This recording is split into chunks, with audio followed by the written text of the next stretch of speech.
أحسن الله إليكم. هذا السائل يقول: سماحة الوالد، ظهر بعض الإعلاميين في هذه الفترة يسلكون مسلك تشكيك الناس في أصول المسلمين كصحيح البخاري وغيرها، فما هو موقف المسلم تجاه ذلك؟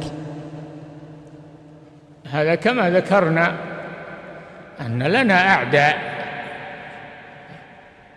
حاقدين يريدون تغيير هذا الدين وإزالة هذه النعمة التي نعيشها، يجب علينا الحذر منهم، وخصوصا في وسائل الإعلام التي تطورت الآن. وسائل الإعلام إذا لم ترشد وإذا لم تراقب فإنها تبث الشرور بين الناس. قنوات يبث فيها الشر ويبث فيها أسباب الهلاك، إذا لم نحذر منها ونحذر منها كيف ندخل هذه القنوات إلى بيوتنا وبين أولادنا وبين نسائنا؟ لماذا لا نطهر بيوتنا منها؟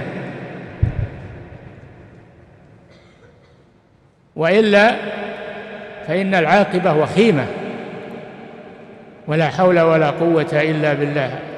الآن أنتم بين أعداء حاقدين، فعليكم بالحذر والتحذير وأخذ الحيطة وتطهير البيوت والأسواق ومجامع الناس من هذه الوسائل الفاسدة المفسدة. نعم. أحسن الله إليكم. سماحة الوالد، هذا السائل يقول: سماحة الوالد، بعض الإعلاميين ممن يسمون أنفسهم تنويريين يصفون من يتمسك بالكتاب والسنة بفهم سلف الأمة بأنهم ظلاميون، وأنه لا بد من إعادة قراءة النصوص بحيث تواكب العصر، فما تعليق سماحة الوالد على هذا؟ وأنه لا بد من إعادة قراءة النصوص من الكتاب. هذا هو الخطأ، إعادة قراءة النصوص، يعني يتركوا ما عليه السلف الصالح وما عليه الأمة الإسلامية، اتركوها وابدأوا من جديد. هذا هو مقصودهم. غيروا دينكم وما أنتم عليه وابدأوا بدين جديد وبعهد جديد، واقطعوا صلتكم بالسلف الصالح. هذا قصده. نعم. أحسن الله إليكم. سماحة الوالد، هذه سائلة تقول: عندنا الوالدة شفاها الله لديها جلطة وعندها شلل في بعض الجسم، وإذا أردنا تدليكها بتحريك اليد تدعو علينا، فهل نتركها وممكن أن يزداد ذلك، أو ندلكها ولا ننتبه إلى دعائها؟ لا، دلكوها ولكن برفق، ولا تشقوا عليها، برفق. وأيضا أقنعوها بأن هذا شيء لا بد منه وهو من صالحها. أقنعوها مع الرفق بها، مع الصبر على ذلك والاستمرار حتى يشفيها الله سبحانه وتعالى. نعم. أحسن الله إليكم. سماحة الوالد، هذا السائل يقول: يستدل البعض بجواز التمثيل بقوله تعالى: فبعث الله غرابا يبحث في الأرض ليريه كيف يواري سوءة أخيه، الآية، فما حكم هذا القول؟ هذا غلط وهذا جهل، يعني أخذ من فعل الغراب، أخذ هذا الكلام الذي قاله، هذا غلط. هذا ابن آدم لما قتل أحدهما الآخر وبعد ذلك ماذا يعمل بجثة أخيه؟ ماذا يعمل بجثة أخيه؟ صار يحمله ولا يدري ايش يسوي فيه. فبعث الله غرابا يبحث في الأرض ليريه كيف يواري سوءة أخيه، يعني جثة أخيه. فقال: أعجزت أن أكون مثل هذا الغراب، يا ويلتى أعجزت أن أكون مثل هذا الغراب فأواري سوءة أخي فأصبح من النادمين. هذا يعني حاصل القصة التي ذكرها الله سبحانه وتعالى. نعم. أحسن الله إليكم. سماحة الوالد، هذا السائل يقول: سمعنا كثيرا عن أئمة وعلماء ربانيين كالإمام محمد بن إبراهيم رحمه الله المفتي السابق لهذه البلاد المباركة، نرجو من سماحة الوالد ذكر شيء من مناقبه وعلمه، لا سيما وأن سماحتكم قد تتلمذ على يديه. الشيخ محمد بن إبراهيم رحمه الله إمام جليل، إمام جليل. يكفيكم أن من تلامذته الإمام الشيخ عبد العزيز بن باز، الإمام الشيخ عبد الله بن حميد. يكفيكم هذا أن هؤلاء الأئمة الفحول من تلاميذ الشيخ محمد بن إبراهيم رحمه الله، وأنهم قاموا مقامه بعد وفاته، وأنهم أدوا ما يجب عليهم في حياتهم مما نشروه من العلم والقيام بهذا الدين والأمر بالمعروف والنهي عن المنكر. بقي دوركم أنتم، نسأل الله التوفيق والإعانة والعمل بطاعته ونشر هذا الخير. نعم. أحسن الله إليكم. سماحة الوالد، هذا السائل يقول: هل يشرع للمسلم الذي يعيش في البلاد الكافرة أن يرفع الشعارات كقولهم دولة واحدة وشعب متلاحم وشعب لا يفرقهم دين ولا لون ولا لغة وما شابهها، ويعمل في الأنشطة التي تعزز الانتماء الوطني؟ الانتماء يكون للدين وليس للوطن. الرسول صلى الله عليه وسلم ترك وطنه الغالي عليه وهو مكة وهاجر إلى المدينة من أجل الفرار بالدين، وقال: والله لأنت أحب البلاد إلي، ولولا أن قومك أخرجوني منك ما خرجت. خرج بدينه عليه الصلاة والسلام، وخرج مختفيا من قريش حتى وصل إلى المدينة بحفظ الله ورعايته. نعم. أحسن الله عليكم. سماحة الوالد، وهذا السائل يقول: رجل توفي ولم يحج تهاونا وكسلا، فهل يحج عنه من ماله أو يحج عنه ولده؟ لا، ما دام حي يلزم بالحج، ما دام أنه حي ومستطيع يلزمه ولي الأمر، وإن كان توفي يحج عنه. نعم. أحسن الله إليكم. سماحة الوالد، وهذا السائل يقول: انتشر بين بعض أئمة المساجد تصوير أنفسهم في الصلاة، بل إن بعضهم يظهر وجهه أثناء التصوير، فما رأي سماحتكم في هذا العمل؟ هذا رياء ولا يجوز.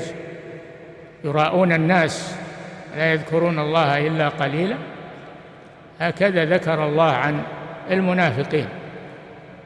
فالمسلم لا يعجب بعمله، وإنما يرى نفسه مقصرا مهما عمل، يرى نفسه مقصرا في حق الله سبحانه وتعالى، ولا يزكي نفسه.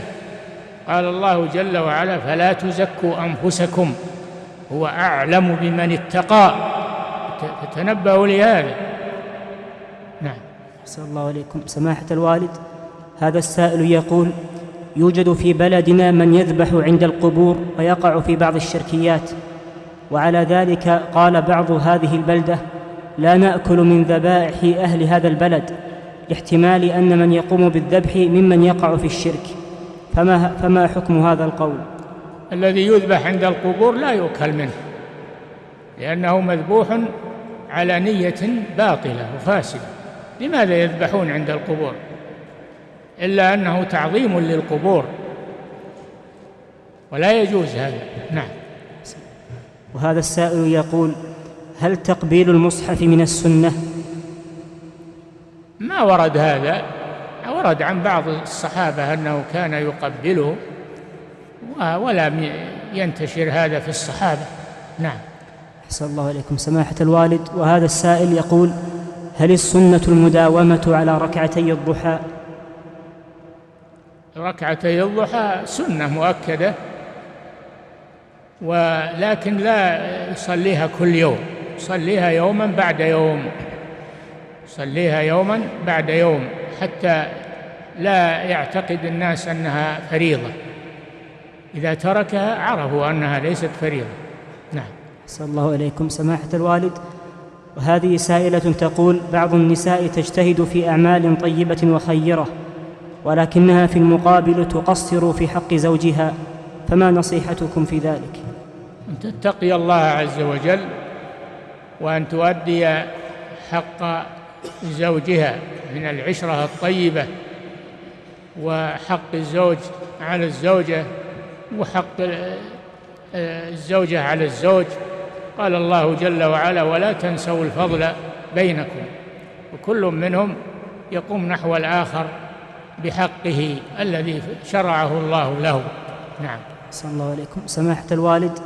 هذا السائل يقول: نشطت الدعوة إلى الصوفية في هذه الأيام، حتى إن بعض من يسمون دعاة قسم الصوفية إلى صوفية محمودة وصوفية مذمومة، فهل هذا التقسيم صحيح؟ هذا تقسيم باطل. الصوفية كلها مذمومة، وليس هناك تصوف محمود، لأنه بدعة، كل بدعة ضلالة. نعم. أحسن الله عليكم. وهذا السائل يقول: ظهر في هذه الأيام بعض المقرئين أصحاب الأسانيد والإجازات، فقصدهم بعض الطلاب بقصد القراءة، إلا أنهم يشترطون جعلا على من يقرأ عليهم بحجة عدم التفرغ، فهل هذا الاشتراط جائز؟ لا بأس بذلك، يجوز أخذ الأجرة على تعليم القرآن وغيره. قال صلى الله عليه وسلم: إن أحق ما أخذتم عليه أجرا كتاب الله. نعم. وهذا السائل يقول: هل يجوز التنبيه على إغلاق أجهزة الجوال بعد إتمام تسوية الصفوف؟ إذا كان فيه من يشوش على الناس بجواله فيجب هذا، يجب التنبيه عليهم أن يغلقوها. نعم. أحسن الله عليكم. وهذا السائل يقول: سماحة الوالد، ينتشر في هذه الأيام الدعوة إلى فتح المحلات أوقات الصلوات، ويحتج بعضهم بأنه لا يوجد دليل من السنة يمنع من فتح المحلات أوقات الصلاة، فما توجيه سماحتكم في هذا؟ وما يفعلون بقول الله تعالى: لا تلهيهم تجارة ولا بيع عن ذكر الله وإقام الصلاة وإيتاء الزكاة، إلا تغلق المحلات وقت الصلاة. وكانوا يبيعون ويشترون، كان السلف يبيعون ويشترون في الأسواق، فإذا سمعوا المؤذن أقفلوا محلاتهم وذهبوا للصلاة. نعم. أحسن الله عليكم. وهذا السائل يقول: أعمل إماما في بعض المساجد، وأقرأ أحيانا في يوم الجمعة سورتي السجدة والجمعة، ويشتكي بعض المصلين من فعل هذا الأمر بحجة الإطالة، فهل فعلي صحيح في هذا؟ فعلك صحيح، ولا تلتفت إلى قولهم، لا تلتفت إلى قولهم، هذه سنة الرسول صلى الله عليه وسلم، لا تلتفت إلى قولهم. نعم. أحسن الله عليكم سماحة الوالد. وهذا يقول: ما حكم العمل بخارج الدوام بدون عمل وتحقيق شرط الوقت؟ ما حكم العمل خارج الدوام بدون عمل وأخذ الراتب على خارج الدوام من دون عمل؟ شلون بدون عمل؟ يأخذ راتب خارج الدوام بدون عمل؟ إيش؟ يعطى راتبا على خارج الدوام ولا يعمل شيئا خارج الدوام. لا، ما يأخذ راتب إلا إذا كان يؤدي عمل في مقابل ما يأخذه. نعم. أحسن الله عليكم. وهذا السائل يقول: سماحة الوالد، ما نصيحتكم وتوجيهكم للشعب الجزائري في ظل هذه الظروف الراهنة التي التبس فيها الأمر على الكثير؟ نسأل الله لنا ولهم الهداية والثبات، وانتظار الفرج. نعم. أحسن الله عليكم. وهذا السائل يقول: سماحة الوالد، نسمع من بعض الدعاة من يقارن دعوة شيخ الإسلام محمد بن عبد الوهاب بدعوة جماعة الإخوان والتبليغ، بل إن بعضهم صرح بتقديم دعوة الإخوان والتبليغ على دعوة شيخ الإسلام بحجة أنها أكثر نفعاً لأنها أكثر انتشاراً. ما هو بالنظر للانتشار، النظر للنفع، والنظر أيضا إلى موافقة الكتاب والسنة. نعم. أحسن الله عليكم. وهذا السائل يقول: سماحة الوالد، هل اتخاذ مصلى في البيت لصلاة الرواتب يعتبر من سنة النبي صلى الله عليه وسلم؟ هذا مباح لا بأس به، ما يقال سنة، يقال هذا مباح. نعم. وهذا السائل يقول: سماحة الوالد، هل من كلمة توجيهية لإخواننا المسلمين في تقصيرهم في توعية الناس وإرشادهم بخصوص ما ينتشر بين أفراد المسلمين من تفشي الاختلاط وكشف الوجه والسفور وكشف الوجه من النساء؟ نعم، قال صلى الله عليه وسلم: من رأى منكم منكرا فليغيره بيده، فإن لم يستطع فبلسانه، فإن لم يستطع فبقلبه، وذلك أضعف الإيمان. من رأى منكم منكرا فليغيره بيده، هذا للسلطة ولنواب السلطة. فمن لم يستطع فبلسانه، يأمر وينهى ويعظ ويذكر، وهذا من شأن العلماء. فمن لم يستطع فبقلبه، وهذا من شأن العوام الذين ليس عندهم سلطة وليس عندهم علم، فينكرون بقلوبهم ويعتزلون مكان المنكر ولا يبقون فيه. نعم.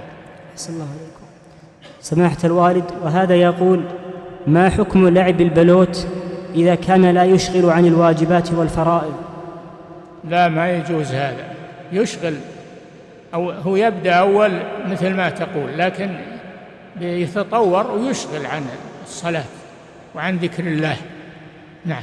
وهذا السائل يقول: سماحة الوالد، عرضت علي وظيفة في مصرف ربوي، فهل يجوز لي أن أقبل العمل في هذا؟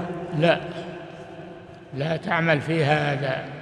البنوك تتعامل بالربا، وإذا اشتغلت فيها تعاونت معهم على الإثم والعدوان. وقد لعن النبي صلى الله عليه وسلم آكل الربا وموكله وكاتبه وشاهديه. نعم. أحسن الله عليكم. وهذا السائل يقول: سماحة الوالد، يأتيني أحيانا في بعض الصلوات وساوس كثيرة من الشيطان تلبس علي القراءة، فما الواجب علي تجاه هذه الوساوس، وهل من طريقة شرعية للتخلص منها؟ قال الله جل وعلا: فإذا قرأت القرآن، يعني إذا أردت قراءة القرآن فاستعذ بالله من الشيطان الرجيم. استعذ بالله عند بداية القراءة بحضور قلب، ولا يضرك الشيطان أبدا. نعم. أحسن الله عليكم. وهذا السائل يقول: سماحة الوالد، بعض الناس يذبح ويتصدق في النصف من شهر شعبان كل عام، هل يجوز أن نتعاون معه في هذا الأمر؟ هذا بدعة، ولا يخص شعبان ولا نصف شعبان بشيء من الأعمال، بل هو كغيره من الشهور. نعم. وهذا السائل يقول: سماحة الوالد، نشاهد تساهل بعض بنات المسلمين في هذه الأيام في كشف الوجه وكشف الشعر وإظهار الزينة ولبس العباءات الضيقة والملونة، فما نصيحتكم لبنات المسلمين في هذه الأيام؟ نصيحتنا لبنات المسلمين أن يتقين الله، وأن يحافظن على الحجاب وعلى النزاهة، ويتركن ما يكون ضرراً عليهن في سلوكهن وفي أعمالهن، تمسكن بالحجاب ويعملن محجبات ويعتزلن الاختلاط بالرجال. نعم. والخلوة، اعتزلن الخلوة مع رجل، لا تخلو امرأة مع رجل ليس من محارمها. قال صلى الله عليه وسلم: ما خلا رجل بامرأة إلا كان ثالثهما الشيطان. نعم. وهذا السائل يقول: سماحة الوالد، قراءة آخر آيتين من سورة البقرة، هل هناك وقت مخصص لقراءتهما؟ مع الورد في الصباح والمساء. نعم. وهذا السائل يقول: بعض الجهات الحكومية تشترط على عملائها أن يذهبوا إلى المصارف بشأن الإقراض، وتتحمل هذه الجهات الفوائد الربوية، ولا يدفع العميل إلا أصل الدين، فهل يجوز للعميل الدخول في مثل هذه المعاملات؟ لا يجوز. هذا من التعاون على الإثم والعدوان. تعاون مع البنك على حصول الربا، هذا لا يجوز. كل قرض جر نفعا فهو ربا. نعم. وهذا السائل يقول: سماحة الوالد، هل السنة إحفاء الشارب أو تقصيره؟ هو الإحفاء هو التقصير. يقص الشارب جزوا، قال صلى الله عليه وسلم: جزوا الشوارب وأعفوا جزوا الشوارب وأعفوا اللحى. نعم، جزوا. نعم. وهذا السائل يقول: ما حكم بيع الحيوانات الأليفة من القطط والطيور وغيرها؟ لا يجوز. نهى النبي صلى الله عليه وسلم عن بيع الهر، فلا يجوز بيع القطط ولا بيع الكلاب. نعم. وهذا السائل يقول: سماحة الوالد، والدتي قد توفيت وهي تقول: وصيتي مثل وصية والدي، فهل ينفذ ما قالت؟ نعم، ينفذ مثل وصية والدها، إلا إذا كان في وصية والدها محذور شرعي. نعم. وهذا السائل يقول: سماحة الوالد، هل يجوز للإنسان أثناء الصلاة أن يغلق جواله إذا اتصل، بحيث يخرجه أمامه ويغلق الجهاز أمام عينيه؟ يغلقه قبل الصلاة، قبل أن يدخل بالصلاة يغلق الجوال، إذا كان من عادته أنه يتصل عليه وقت الصلاة. نعم. وهذا السائل يقول: سماحة الوالد، هل يجوز الاتصال بأهل البدع سرا حتى تسجل ما عليه من ملاحظات ويوعى بها أبناء المسلمين من حيث لا يعلمون؟ معافيك الله من أهل البدع ولا تقربهم. نعم. وهذا السائل يقول: سماحة الوالد، في هذه الليلة ينتشر بين بعض المسلمين صلاة الألفية، فهل هذه الصلاة مشروعة؟ لا، ما هي مشروعة، ما هي صلاة ألفية ولا مئوية. نعم. وهذا السائل يقول: سماحة الوالد، نصيحتكم لشباب المسلمين في هذه الأيام في تقصيرهم عن الصلوات، ولا سيما تفريطهم في صلاة الفجر. يجب على أولياء أمورهم أولا، وعلى أئمة المساجد ثانيا، وعلى هيئات الأمر بالمعروف والنهي عن المنكر ثالثا، أن يقوموا على شباب المسلمين وأن يأمروهم بالمحافظة على صلاة الجماعة وأن يتفقدوهم. نعم. وهذا السائل يقول: سماحة الوالد، حولت لي بعض الجهات الحكومية مبلغا من المال، ولا أستطيع أن أرجعه إليهم لعدم معرفتي بحسابهم، فماذا أصنع بهذا المبلغ الذي وصل إلى حسابي؟ إذا لم تعرف صاحبه ولم تتوصل إليه تصدق به على نية أن الأجر لصاحبه. نعم. وهذا السائل يقول: سماحة الوالد، ما هي الأعمال التي يشرع للإنسان فعلها في شهر شعبان؟ لا يشرع في شهر شعبان شيء خاص بشعبان، وإنما يعمل فيه ما يعمل بسائر الشهور. نعم. وهذا السائل يقول: سماحة الوالد، الحلف بغير الله سبحانه وتعالى هل هو شرك أكبر أم شرك أصغر؟ إذا عظم المحلوف به كما يعظم الله فهو شرك أكبر، وأما إذا لم يعظم المحلوف به كما يعظم الله فهو شرك أصغر. نعم.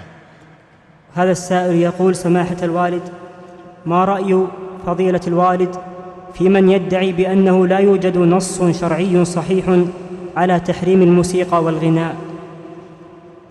والنصوص التي تحرم اللهو واللعب أليس الموسيقى من أكبر اللهو؟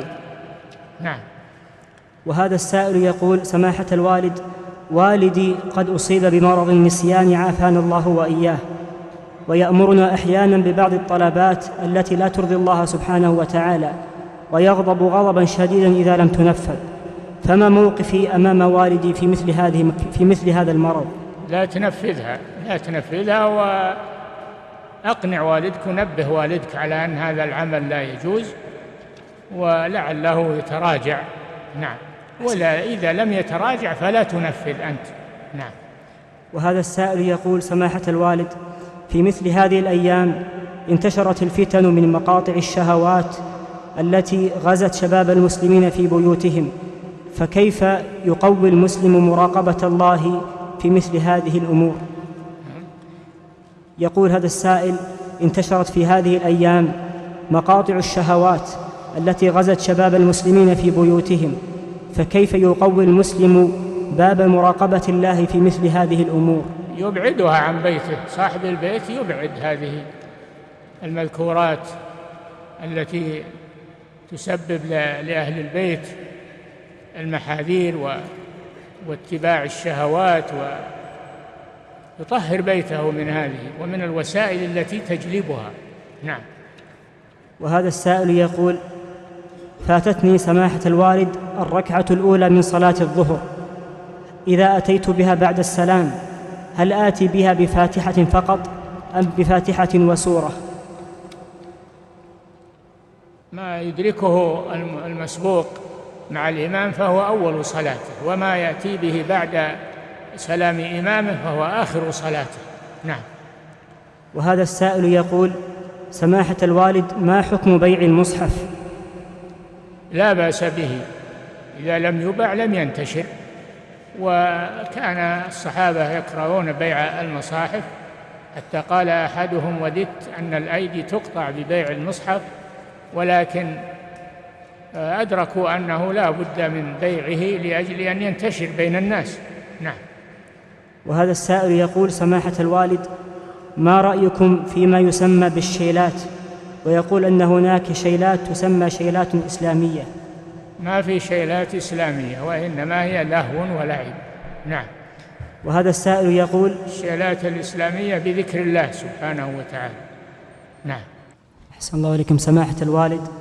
وهذا السائل يقول: لا أستطيع بسبب ظروف العمل أن أحضر إلى دروس العلماء، وإنما أشاهدها عن طريق الإنترنت وعن طريق وسائل التواصل، فهل يكتب لي أجر حضور هذه الدروس؟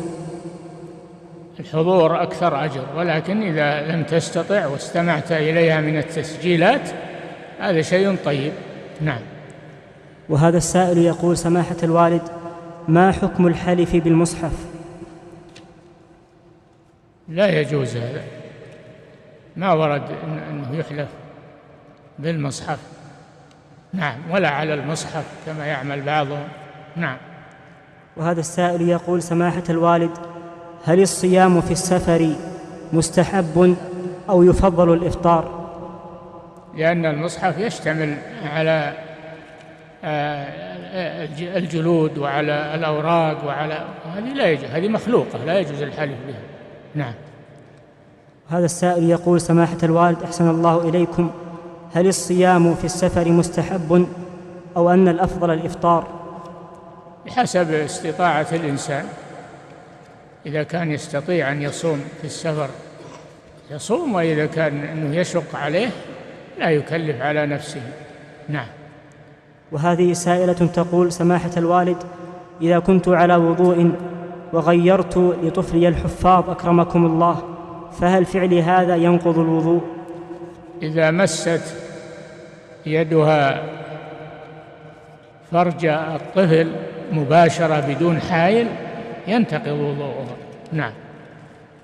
وهذا السائل يقول: سماحة الوالد، إذا كانت المرأة تحتاج لعملية جراحية ولم يجد زوجها في دولته إلا طبيبا رجلا في هذا المجال، ولكن توجد نساء غير مسلمات في دول أخرى، فما هو الأولى في حق هذا الرجل؟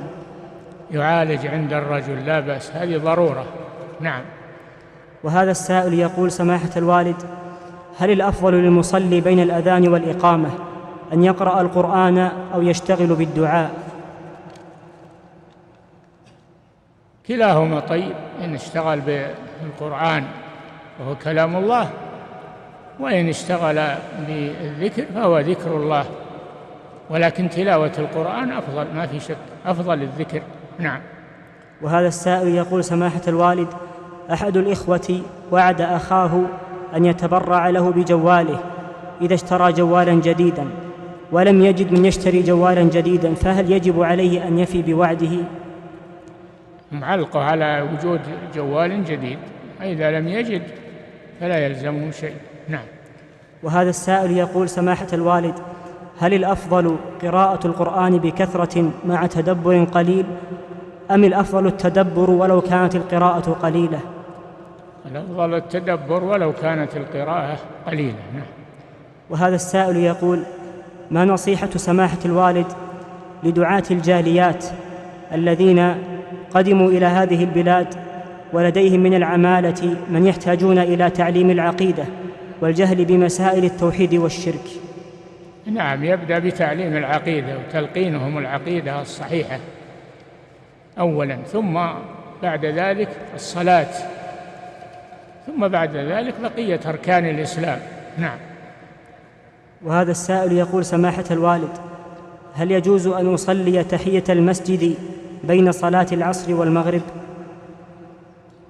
هذا محل خلاف بين العلماء، منهم من يقول يؤدي تحية المسجد لعموم قوله صلى الله عليه وسلم: إذا دخل أحدكم المسجد فلا يجلس حتى يصلي ركعتين. ومنهم من لا يرى ذلك ويقول الوقت وقت نهي، فهو من تعارض الأدلة، ولا ينكر على من صلى ولا ينكر على من ترك. نعم. وهذا السائل يقول: سماحة الوالد، هل يجوز للمرأة أن تصلي في الملابس الضيقة في بيتها إذا سترت جسدها؟ لا يجوز لها أن تلبس الملابس الضيقة التي تبدي أحجام أعضائها.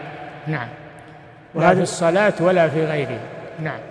وهذا السائل يقول: سماحة الوالد، بعض المسلمين هدانا الله وإياهم إذا زاروا المقابر لدفن بعض المسلمين نجدهم يتضاحكون ويتباحثون في أمور الدنيا، وإذا أنكرنا عليهم هذا الأمر قال فإنه لا يوجد دليل على تحريم ذلك. تحريم ذلك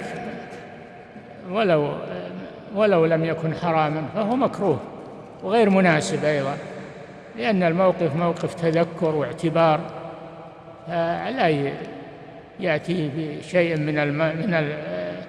من المرح ومن الضحك، في موقف عليه أن يعتبر فيه ويتذكر. نعم. وهذا السائل يقول: سماحة الوالد، هل يجوز للابن أن يسمي أبناءه بأسماء كفار من اللاعبين والفنانين؟ لا، ما يجوز هذا، ولا يجوز تعظيم الكفار ولا تعليق أسمائهم على الثياب أو في المجالس. نعم. وهذا السائل يقول: سماحة الوالد، هل يجوز للإنسان إذا زار بيته شخصا فاضلا أن يقول هذا السائل يقول: هل يجوز للإنسان إذا زار بيته شخصا فاضلا أحسن الله عليك، إذا زار بيته شخص فاضل أن يقول حلت البركة علينا؟ من باب التفاؤل لا بأس. نعم، من باب التفاؤل لا بأس، أما أنه يعتقد أنه تحل البركة فيه هذا لا يجوز. نعم. وهذا السائل يقول: سماحة الوالد، ما حكم إعطاء الزكاة للأخ إذا كان مسجونا وعائلته محتاجة؟ هو أولى بها، الزكاة في الأقارب المحتاجين أولى، إلا الوالدين فلا تحل زكاة الوالد لولده ولا زكاة الولد لوالده، لأنه يجب عليه الإنفاق عليه من ماله، ولا يجعل الزكاة واقية لماله. نعم. وهذا السائل يقول: سماحة الوالد، يوجد بعض الدعاة والإعلاميين ممن يلمزون في سماحة الإمام ابن باز وابن عثيمين وفي فتاويهما، فما موقف المسلم عند أبنائه تجاه ذلك؟ ينصحهم ويبين لهم أن هذا من أشد المحرمات. ما في شك أن تنقص المسلم حتى ولو كان عاميا لا يجوز، فتنقص العالم من باب أولى. نعم. وهذا السائل يقول: سماحة الوالد، هل من السنة تغيير مكان الصلاة بعد الفريضة لكي يصلي النافلة في مكان مختلف؟ نعم، لا بأس إذا غير مكان الفريضة إلى مكان آخر للنافلة، هذا أحسن. نعم. وهذا السائل يقول: سماحة الوالد، ما الطريقة الصحيحة للصلاة على الكرسي؟ ما هنا طريقة خاصة للصلاة على الكرسي. هو قصد، أحسن الله إليكم، هل يضع طرف الكرسي على أول الصف أم آخره؟ يا أخي لا تضيق على الناس، يضع الكرسي بالمكان المناسب للكرسي. نعم. أحسن الله إليكم. وهذا السائل يقول: سماحة الوالد، هل يجوز العمل في مؤسسة تقوم باستخدام العمالة غير المسلمة إلى البلاد؟ لا، ما يجوز، هذا من التعاون على الإثم والعدوان. نعم.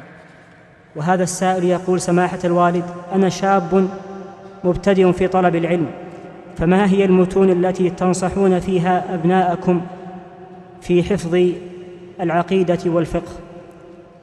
هذا يتعلق بالمدرس الذي تدرس عليه، هو الذي يختار لك الكتب التي تقرأها. نعم.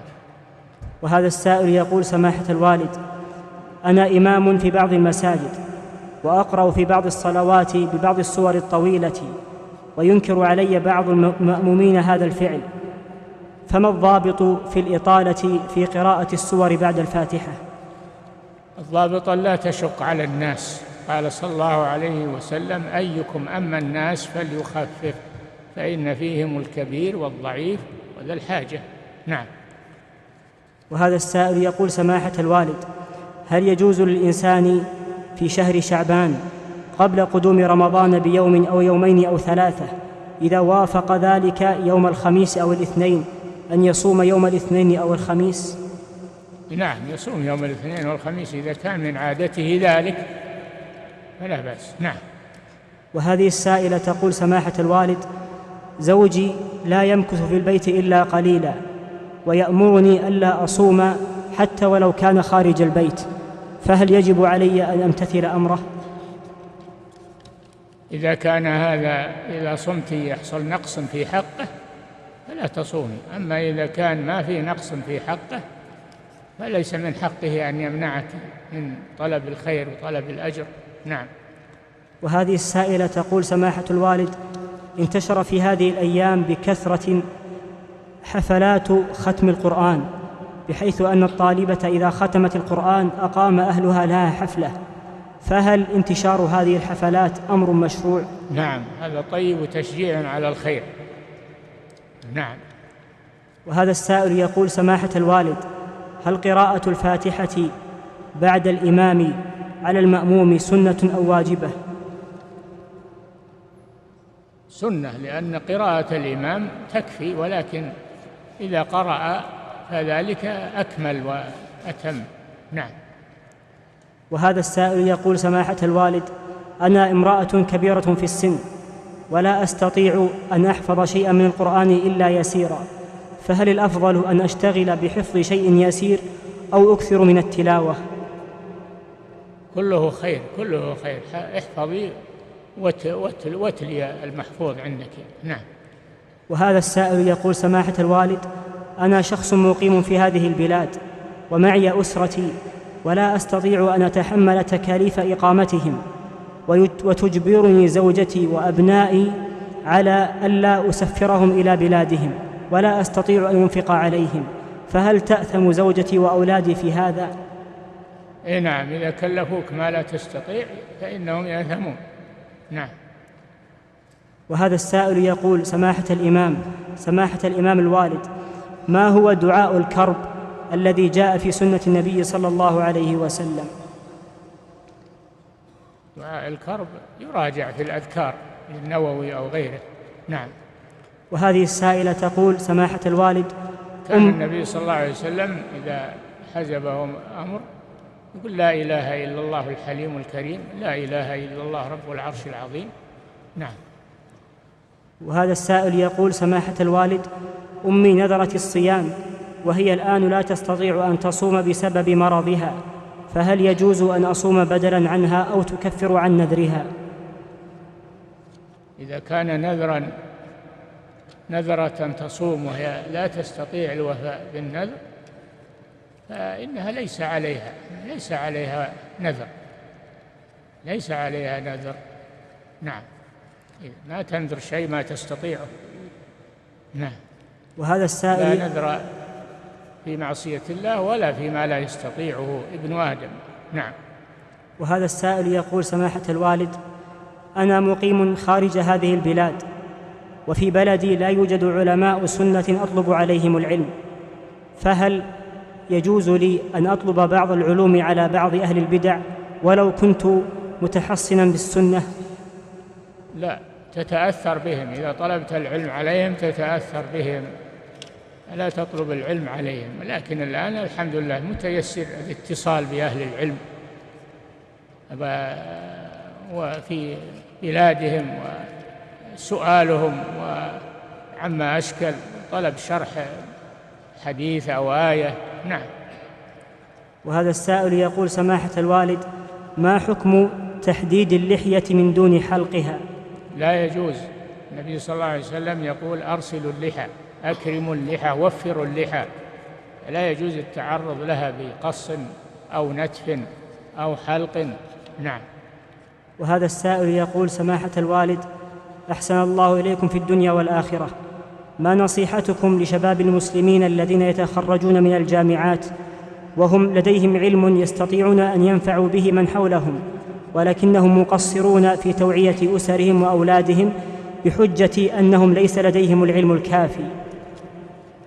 لا يجوز لهم هذا العمل، هذا من كتم العلم، ومن كتم علما مما يحتاجه الناس يلجم يوم القيامة بلجام من نار، فعليه أن يبلغ ما يحفظ ويعرف.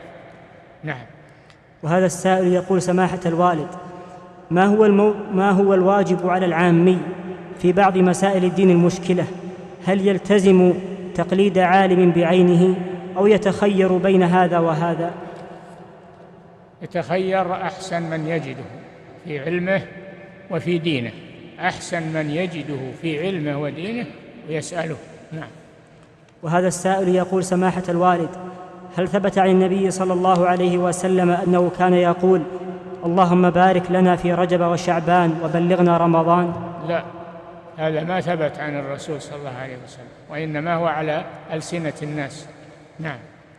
وهذا السائل يقول: سماحة الوالد، والدتي تأمرني بنزع الحجاب وأنا أرفض ذلك، وقد هجرتني أياما ولا أستطيع أن أكلمها، فما نصيحتكم لي في تعاملي مع والدتي؟ أقنعيها بأن الحجاب أمر واجب، وإذا لم تقتنع فلا تلتفتي إلى امتناعها من ذلك وحثها لك على ترك الحجاب، لا تطيعيها بذلك. لا طاعة لمخلوق في معصية الخالق. نعم. أحسن الله إليكم. وهذا السائل يقول: سماحة الوالد، إذا فاتتني سورة الفاتحة متعمدا فهل أقضي الركعة مع العلم أني قد أدركت الركوع؟ مع الإمام؟ نعم. أحسن الله إليكم. تكفي قراءة الإمام، اركع مع الإمام وتكفي قراءة الإمام. نعم.